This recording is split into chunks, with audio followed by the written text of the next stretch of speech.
آج ایک تاریخی دن ہے کیونکہ Virgin Atlantic is now flying to Pakistan. 18 months ago we had no British carriers flying here. Today we have over 20 direct flights a week. This is a sign of real confidence in Pakistan. میں ان سب لوگوں کو Manchester سے خوش آمدید کہتا ہوں.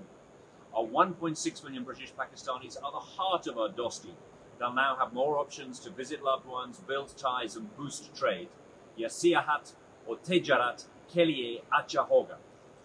When I arrived in Pakistan, you asked me to help change perceptions.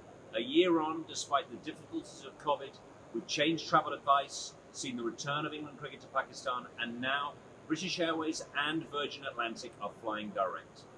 کیونکہ مشکل وقت میں دوستی دوستوں کو آگے لے کر جاتے ہیں. پاکستان اور برطانیہ دوستی تعلقات زندہ باد. And now over to Sir Richard Branson. Salam alaikum.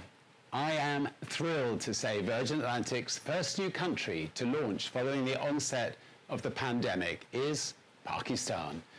And our new services starting this week will offer even more choice for customers flying between the UK and Islamabad and Lahore, whether flying back home to visit their friends and relatives or going on holiday or flying for business.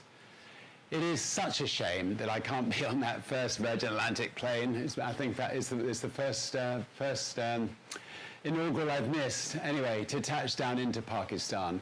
But I want to thank the Pakistani people for your warm welcome and the support of the British High Commission and the Virgin teams in helping us get set up in record time. I hope to see you all very soon. Thank you.